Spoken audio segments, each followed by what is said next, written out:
तो कहानी की शुरुआत में हमें दिखाया जाता है कि सूरज धीरे धीरे पृथ्वी के पास आ रहा है, जिस वजह से पृथ्वी के सभी इलाकों में आग और सूखा फैलने लगा है। इसलिए जल्दी ही साइंटिस्ट पृथ्वी पर आने वाली सोलर क्राइसिस के खतरे के बारे में पूरी दुनिया में अनाउंस करने लगते हैं, जिसमें वो सभी को बताते हैं कि अगर सूरज इसी स्पीड से आगे बढ़ता रहा तो सूरज 100 सालों में पृथ्वी को अपने बीच समा के खत्म कर देगा और 300 सालों बाद वो पूरे सौर मंडल को ही खत्म कर देगा। इसलिए पृथ्वी को बचाने के लिए UEG यानी यूनाइटेड अर्थ गवर्नमेंट मूविंग माउंटेन नाम के एक प्रोजेक्ट पर काम करने का फैसला करती है। इस प्रोजेक्ट के अकॉर्डिंग साइंटिस्ट काफी सारे बड़े बड़े इंजन्स बनाकर पृथ्वी के अलग अलग हिस्सों में इंस्टॉल कर देंगे, जिसकी मदद से पृथ्वी को सौर मंडल से बाहर ले जाकर बचा लिया जाएगा। लेकिन इस प्रोजेक्ट में काफी खर्चा होने वाला था, साथ ही खाने पीने के रिसोर्सेज भी दिन प्रतिदिन खत्म होते जा रहे थे, जिस वजह से लोग दंगे और प्रोटेस्ट करने लगे थे। इन प्रोटेस्ट में वो लोग शामिल थे जिन्हें किसी भी अंजाम या खतरों की परवाह नहीं थी, क्योंकि इन लोगों का मानना था कि जो खतरा अभी तक पृथ्वी पर नहीं आया है उसके लिए गवर्नमेंट इतना बड़ा रिस्क लेकर पृथ्वी और मानव जाति को खतरे में डाल रही है। वहीं दूसरी ओर UEG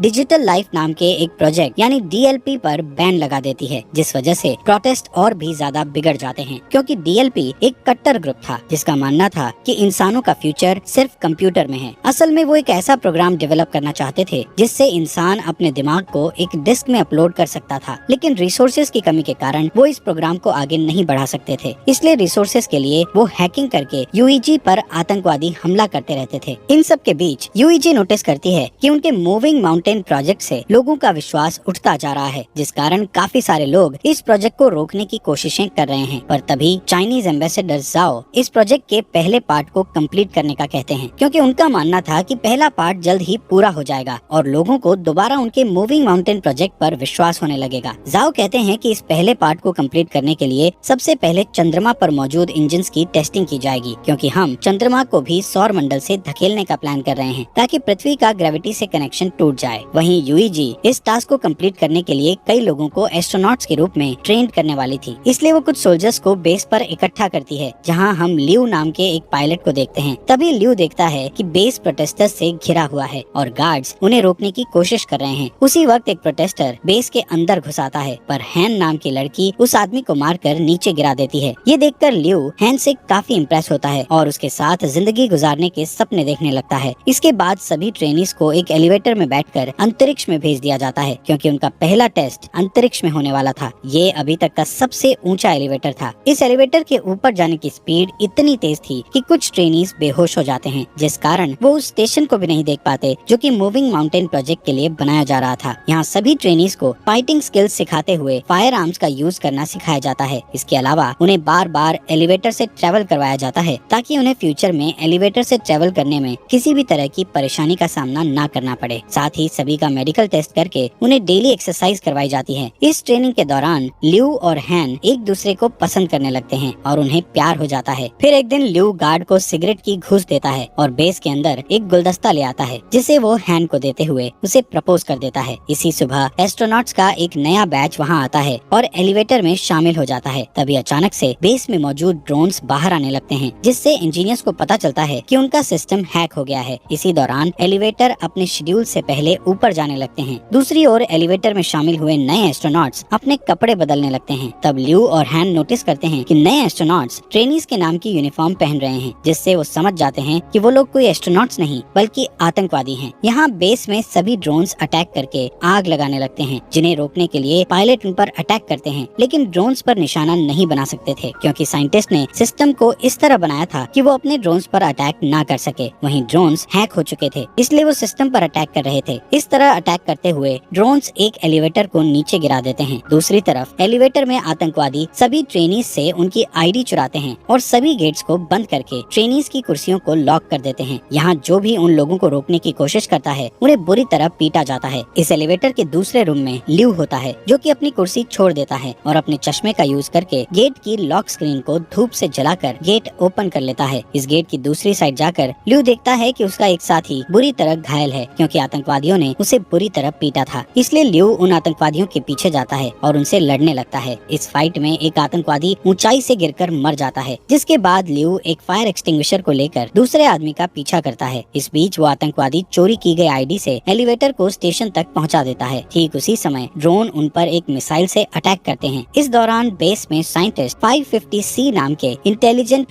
क्वांटम कंप्यूटर की मदद से सिस्टम को हैकर से सेव कर लेते हैं, जिसके तुरंत बाद ड्रोन्स जमीन पर गिरकर ब्लास्ट हो जाते हैं और फिर साइंटिस्ट द्वारा एलिवेटर को वापस नीचे खींच लिया जाता है। यहाँ ल्यू अभी भी उस आतंकवादी से लड़ रहा था। तभी हैन एक मैकेनिकल हाथ की मदद से विंडो को तोड़ती है और ल्यू के पास आकर उस आतंकवादी को मारने में उसकी मदद करती है। इसके बाद हैन गुस्से में ल्यू से दोबारा फ्लावर्स मांगती है, क्योंकि इस फाइट के दौरान उसके सभी फ्लावर्स टूट चुके थे। तभी अचानक से उसका स्टेशन बेस पर गिरने लगता है, क्योंकि उस आतंकवादी ने मरने से पहले डेटोनेटर दबा दिया था। ये स्टेशन बेस पर गिरकर क्रैश हो जाता है, जिससे बेस पर मौजूद बिल्डिंग्स ब्लास्ट हो जाती है और एलिवेटर भी अचानक से जमीन पर गिर जाता है, जिससे सभी ट्रेनीज भी इस एक्सीडेंट के शिकार बन जाते हैं। हालांकि ल्यू और हैन सही सलामत होते हैं। इसी दिन न्यूज पर बताया जाता है कि इस ब्लास्ट में लगभग 3000 लोगों की जान जा चुकी है और 5 से भी ज्यादा लोग घायल हुए हैं। यूईजी के बनाए स्टेशन के क्रैश होने के कारण कई लोगों की जानें गई थी, इसलिए लोग और भी प्रोटेस्ट करने लगते हैं। इस प्रोटेस्ट में आतंकवादी हमले और दंगे भी होते हैं। सभी प्रोटेस्टर गवर्नमेंट से डीएलपी को वापस लेने की मांग कर रहे थे। यहाँ जाओ अपनी असिस्टेंट से उस स्पीच को पढ़ने के लिए कहता है, जिसे उसने यूईजी के प्रोजेक्ट में विश्वास रखने के लिए लिखा था। इसी दौरान जाओ अमेरिकन एम्बेसडर के साथ बातचीत करता है और उनसे प्रोजेक्ट पर काम करने के लिए एक और मौका मांगता है। कुछ हफ्ते बाद क्रायो स्लीपिंग पॉड्स में लोगों को रखकर चंद्रमा पर भेजा जाता है, ताकि वो चंद्रमा पर जाकर इंजन्स पर काम जारी रख सकें। इस बीच हैंग्यू नाम का कंप्यूटर इंजीनियर क्रायो स्लीप से उठता है, जो कि 550A नाम के एआई और उसकी बेटी याया की एक रिकॉर्डिंग को चेक करता है। दरअसल 550A की मदद से ही याया हैंग्यू से बात करती थी। यहाँ पता चलता है कि हैंग्यू पहले डीएलपी के लिए काम करता था, लेकिन 550C तक पहुँचने के लिए वो चंद्रमा पर काम करने आया है। असल में 500C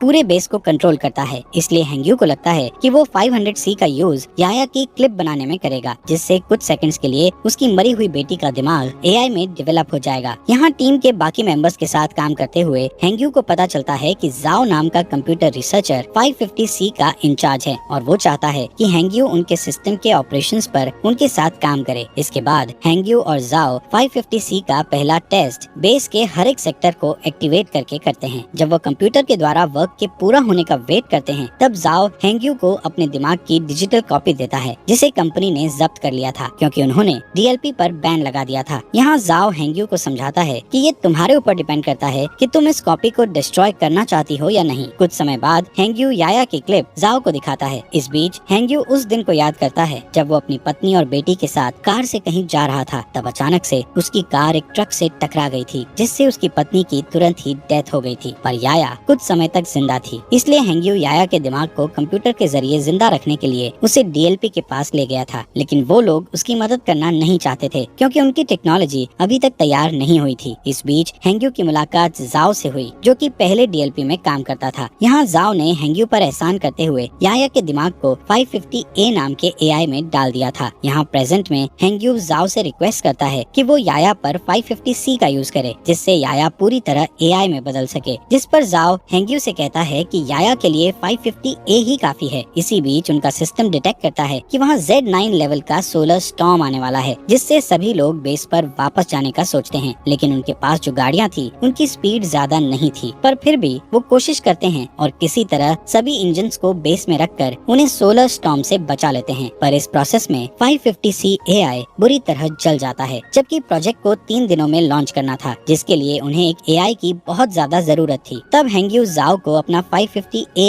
एआई देने को कहता है, लेकिन इसके बदले वो फ्यूचर में 550 मॉडल्स डेवलप करने वाली टीम में खुद को शामिल करने का कहता है, जिस पर जाओ मान जाता है और हैंग्यू एआई से याया के दिमाग के डिस्क निकाल लेता है। 3 दिन के बाद टीम इंजन्स का टेस्ट करती है। तब चंद्रमा कुछ सेकंड्स के लिए अपनी जगह से थोड़ा सा शिफ्ट हो जाता है, जिसे देखकर टीम बहुत खुश हो जाती है, क्योंकि इससे साबित हो जाएगा कि 20 साल में वो पूरी तरह से चंद्रमा को पृथ्वी से दूर कर देंगे। इसके अलावा टीम की इस सफलता से पूरी दुनिया के लोगों को मूविंग माउंटेन प्रोजेक्ट पर विश्वास हो जाता है। कुछ महीने बाद वो पृथ्वी पर इंजन का टेस्ट करते हैं, जिससे सभी स्क्रीन ब्लैक हो जाती हैं और लोगों को लगता है कि उनका टेस्ट फेल हो गया है। लेकिन अचानक उन्हें फील होता है कि जमीन हिल रही है। वहीं दूसरी ओर बेस पर मौजूद एस्ट्रोनॉट्स को आसमान में एक लाइट जलती हुई दिखती है। इससे यूईजी के साइंटिस्ट प्रूव करते हैं कि पृथ्वी अपनी जगह से थोड़ी दूर पर शिफ्ट हुई है। ये जानकर पूरी दुनिया जश्न मनाने लगती है। इसी तरह कई साल बीत जाते हैं और यूईजी बहुत ही शक्तिशाली इंजन्स को बनाता है, जो कि पृथ्वी और चंद्रमा को धक्का देकर मूव करके सौर मंडल से दूर कर देगा। साथ ही इस प्रोजेक्ट का नाम अब द वेंडरिंग अर्थ रखा जाता है और 550C द्वारा कई बिल्डिंग्स को बनाया जाता है। जाता है, जिसके बाद यूईजी हर साल एक नया टेस्ट करती है जिससे उनकी थ्योरी सही साबित होती है। इस तरह लोग यूईजी के प्रोजेक्ट को पूरी तरह एक्सेप्ट कर लेते हैं, जिस कारण डीएलपी पूरी तरह से गायब हो जाता है। इसके अलावा लोगों में ये भी चर्चा होती है कि गवर्नमेंट ने जो अंडरग्राउंड सिटीज बनाई है उनके अंदर जाने के लिए लोगों को पास खरीदने होंगे। यहाँ पता चलता है कि हर साल पृथ्वी का रोटेशन धीमा हो रहा था, जिससे एक दिन में 24 घंटे की जगह 60 घंटे का सिस्टम हो गया है और ग्लोबल इंटरनेट भी अब बंद हो चुका था। साथ ही पृथ्वी पर अब बाढ़ और सोलर रेडिएशन जैसी समस्याएं लगी थी, जिससे कैंसर की बीमारी बढ़ने लगती है। इधर ल्यू और हैन शादी कर लेते हैं और उनका एक बेबी बॉय होता है। वो दोनों परेशान होते हैं क्योंकि उन्हें उनके बेटे के लिए अंडरग्राउंड सिटीज का पास नहीं मिला था। इसी बीच हैन को कैंसर हो जाता है, जिससे वो दोनों और भी परेशान हो जाते हैं। यहाँ हैंग्यो नए 500 डेवलपमेंट की हेल्प से याया के लिए एआई बनाता है, जिसे वो 550W का नाम देता है। यहाँ हमें बताया जाता है कि स्टेशन को गिरे हुए 14 साल बीत चुके हैं और अब ल्यू मेजर की पोस्ट पर आ चुका है। एक दिन ल्यू को अंतरिक्ष में भेजने के लिए उसका इंटरव्यू लिया जाता है। यहाँ 550W उसका इंटरव्यू लेता है और बताता है कि ल्यू के स्किल्स इम्प्रेसिव हैं। इसके अलावा 550W ल्यू की फैमिली में हो रही परेशानियों के बारे में भी बताता है और कहता है कि ल्यू को पृथ्वी पर रहकर अपनी फैमिली की देखभाल करनी चाहिए। जिस पर ल्यू कहता है कि मुझे अपनी फैमिली को पीछे छोड़ने का दुख है, लेकिन मुझे अपने बेटे को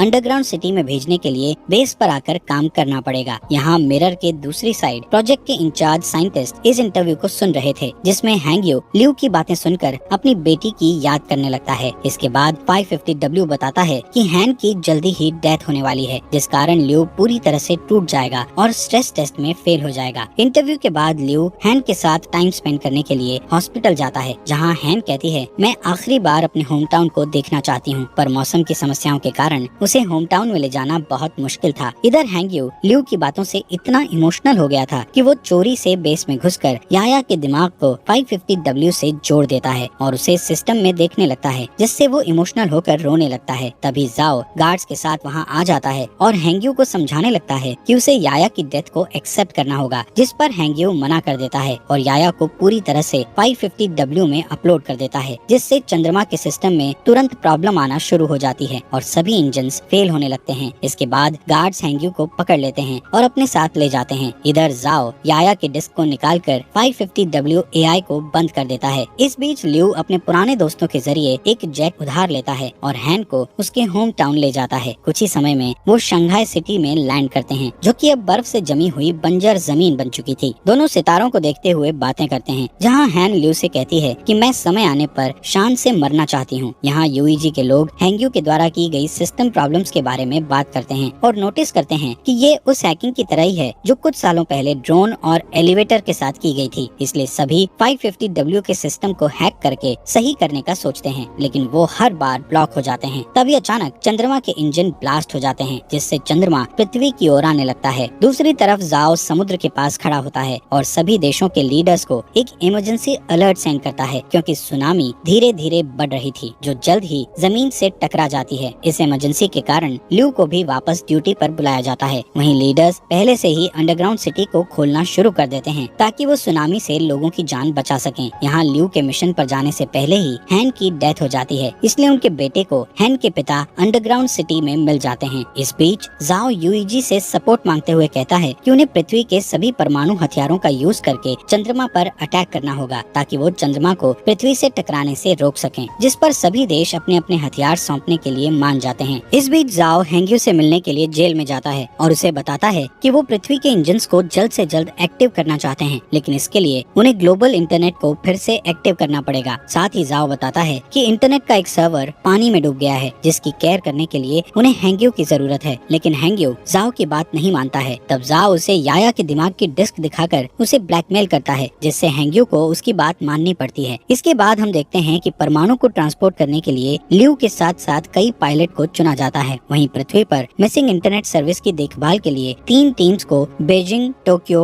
और डैलस भेज दिया जाता है। इसके बाद चुने हुए पायलट्स शटल्स के साथ चंद्रमा के लिए रवाना हो जाते हैं, जहां अंतरिक्ष में एस्ट्रॉइड्स प्लैनेट तेजी से शटल से टकराने लगते हैं, जिससे कई शटल्स क्रैश हो जाते हैं और टीम को 200 हथियारों का लॉस हो जाता है। इस वजह से अब उनके पास सिर्फ 180 हथियार ही बचे होते हैं। थोड़ी ही देर में बाकी के शटल्स चंद्रमा की सतह पर आ जाते हैं, लेकिन तभी एस्ट्रॉइड्स एक शटल को हिट कर देता है, जिससे ल्यू की शटल भी क्रैश हो जाती है। इसलिए उन्हें मजबूरन जमीन पर उतरना पड़ता है। इस दौरान उन्हें 384 हथियारों का फिर से लॉस हो जाता है। यहाँ बचे हुए लोग टेप को ढूंढने लगते हैं ताकि वो उनके टूटे हुए हेलमेट को ठीक करके अपने घाव पर पट्टी कर सकें। इसके बाद वो लोग तय करते हैं कि वो लोग बचे हुए हथियारों को पैदल ही चंद्रमा पर फिट कर देंगे, पर ल्यू नहीं चाहता था कि इस काम को करके यंग लोग मारे जाएं, इसलिए वो अकेला शटल से बाहर आकर गेट को बंद कर देता है। यहाँ पृथ्वी पर तीनों टीम्स सर्वर की जगह पर पहुंचकर पानी के नीचे चली जाती हैं, जहाँ ड्रोन और स्पेशल टूल्स की मदद से हैंग्यू की टीम बिल्डिंग में जाती है और सर्वर का दरवाजा ढूंढने लगती है। लेकिन जब वो दरवाजे को जबरदस्ती खोलते हैं तो उनका एक आदमी बुरी तरह घायल हो जाता है। तब जाओ उसके घावों को सही करने की कोशिश करता है, लेकिन उनके पास घाव को ठीक करने के लिए कोई सामान नहीं था, जिस कारण उस आदमी की डेथ हो जाती है। जिसके बाद हैंग्यू और जाओ इंटरनेट को वापस लाने के लिए कनेक्शन बनाने का डिसीजन लेते हैं। दूसरी तरफ ल्यू हथियारों को एक ट्रक से ले जाने लगता है। तभी अचानक चंद्रमा का मलबा पृथ्वी से टकराता है, जिस वजह से बिल्डिंग्स हिलने लगती है और कुछ हार्डवेयर जाओ के पैर पर गिर जाते हैं, जिससे वो बुरी तरह फंस जाता है। तभी उस रूम में पानी भरने लगता है। दूसरी ओर हैंग्यू अपने ड्रोन की मदद से भी रूम का गेट नहीं खोल पा रहे थे, इसलिए जाओ उसे जल्दी से पासवर्ड की दे देता है, पर इस दौरान जाओ की पानी में डूबने से डेथ हो जाती है। इसके बाद चंद्रमा का मलबा पृथ्वी की मेजर लोकेशंस को डिस्ट्रॉय करने लगता है, जिससे अंडरग्राउंड सिटीज में जा रहे लोग पैनिक होने लगते हैं। वहीं यूईजी में जाओ को बुरी खबर मिलती है कि उनके पास परमाणु हथियारों का एक साथ ब्लास्ट करने के लिए समय नहीं है, जिससे जाओ उम्मीद खो देता है। पर तभी उसका एक आदमी उसे सोल्यूशन बताता है कि अगर वो अंतरिक्ष में और भी एस्ट्रोनॉट्स को भेज देंगे तो हथियारों को मैनुअली ब्लास्ट किया जा सकता है, यानी कि सभी एस्ट्रोनॉट्स को अपना सेक्रीफाइस करके दुनिया को बचाना होगा। इस ऑपरेशन के लिए 300 लोगों की जरूरत थी। यहाँ एक पुराना पायलट कहता है कि ऐसा करना हमारा कर्तव्य है, पर यंग लोग फ्यूचर की देखभाल करने के लिए हैं, इसलिए उनका सेक्रीफाइस ना किया जाए। उस पायलट की बात मानते हुए सभी पुराने पायलट्स को एस्ट्रोनॉट्स की टीम के साथ चंद्रमा पर पहुंचा दिया जाता है, जहां ल्यू